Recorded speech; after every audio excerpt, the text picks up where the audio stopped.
Hey there, cats and kitties. I am the Blues Man, Johnny Blues, and with this video we'll be discussing my thoughts on episode 4 of the anime series Ushio to Tora. And this was definitely an interesting episode. It did feel in parts and places like going through the motions to me personally, but there were some intriguing aspects, and I like the sort of self-referential mythological aspects that the series has set up.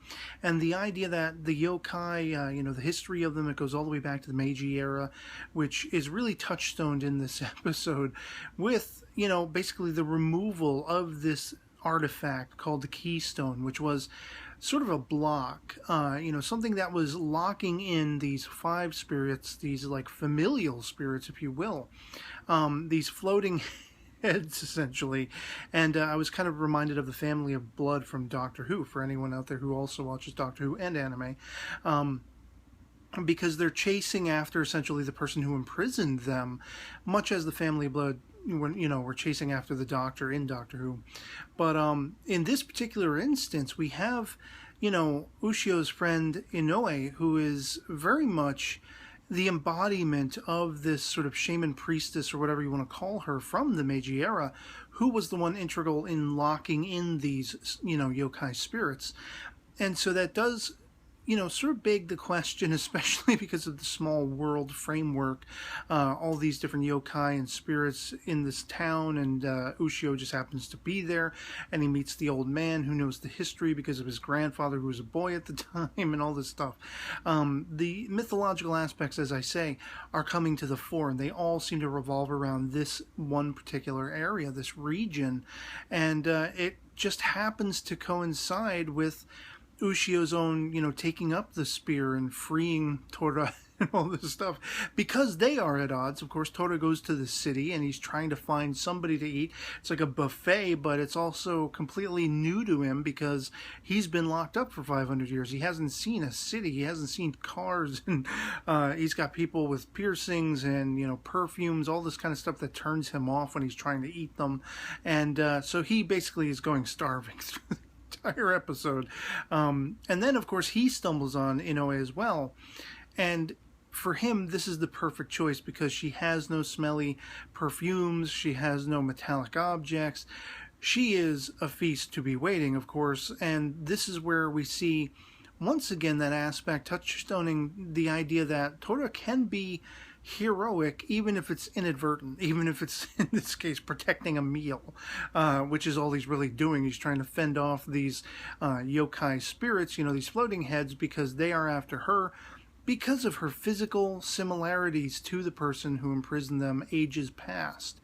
And because of the idea of mythological lineage, the idea that Ushio's family, it was a generational thing that they kept watch over Tora for all those many years, and even his father's trying to instill in him the responsibility of doing that, and being completely unaware of the fact that it's too late now. He kind of freed him and he's using the spear and all that stuff. Was somewhat of a shocking revelation to him in the previous episode, hilariously so, and we don't know where he is in this episode. It seems like he's gone off somewhere. Maybe he's in denial, maybe he's trying to figure out a way to get people together to get Tora back in there, I don't know, lock him back down and whatever. But the whole idea that maybe there's something more to, Inoue's just looking like this priestess from ages past. There is some talk about reincarnation and being born again, and maybe this is the modern incarnation of that spirit. And it just so happens she happens to be friends with Ushio, who has now taken up the spear and all this kind of stuff. And it could get really interesting, I think, if that plays out to be true. Like maybe they could coincide and they would have powers and abilities they could use together. Not necessarily saying there's going to be any sort of relationship or romance there. I still think Nakamura is a hilarious sort of pinpoint to that idea with Ushio, respectively. But it was interesting seeing all these aspects come together that were seemingly unrelated, with Tora being over here, and then he sees Inoue, but that coincides with these floating head yokai family who are after her and all this stuff, thinking that she's this ages past priestess who locked them away.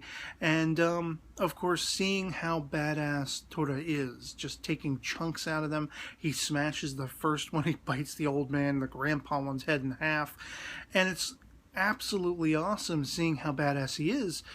And you're almost feeling bad for Ushio, at least I was, because, you know, that spear didn't seem to do very much. He got knocked on his ass, and the old man comes asking him, hey, kid, you okay? Can you hold up? And, you know, he's like sitting in this truck that he got thrown into. But of course he does get up, and he is the final sort of stab, no pun intended, at taking out these yokai, just as the last one is trying to make his move on Inoue. And she's just been running frantic the whole episode. She's a very sort of timid character, but we see that she is compassionate. She is sort of benevolent in that framework by the end, because of course she's pieced it together now, and Tora has made himself visible for most part, so everyone has seen him, but especially Inoue at this point. And knowing that he's just been after her because he's looking for a meal, she offers him the burger that, like, she bought her mother or whatever. Here, have a burger. It's tastier than humans. You know, I tend to agree. I'm not a cannibal, and I love burgers. So that was just hilarious to me. The big ear-to-ear smile that she had on her face. Like, this is all secondhand stuff. You know, like, she's been experiencing this her whole life. And that, again, adds to the idea that, well, wait a minute. Maybe there's something more to the idea that this ages past priestess and her share very much a visible, you know, similarity in the way they look and all that stuff. And maybe she has a burgeoning ability, or maybe she has some kind of ability that has been kept secret, or she's been in denial about, or she hasn't even been aware of. The potential is what really excites me, and it was really what sort of got me through to the end of this episode thinking, there's something more going on here, perhaps. And otherwise, it was funny. I laughed in places.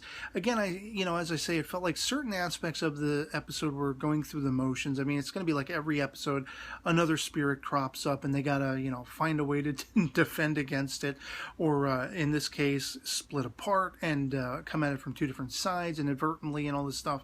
And it's like, I don't want this series to become a one-note thing, a one-trick pony every episode. And there are things in the OP, like certain malevolent-looking characters and intriguing-looking characters that do have my curiosity up as far as, are these people going to be antagonistic to Ushio and Tora? Are they going to be on their side? Are these fellow sort of yokai battlers, if you will? Or are they evil?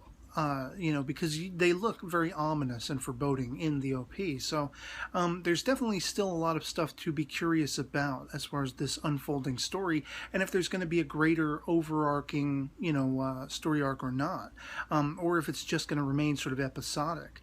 And it'll be interesting to see. But I'd love to hear from you guys in the comments below what you thought of episode 4 of Ushio to Tora, if you've seen it, if you enjoyed it, and if not, why not? Anything goes in the comments below, as long as it's not spoilery material based on the source material. And so yeah, that'll be pretty much it for me on this. Hope this video finds you well, and I'll catch you all later. Peace.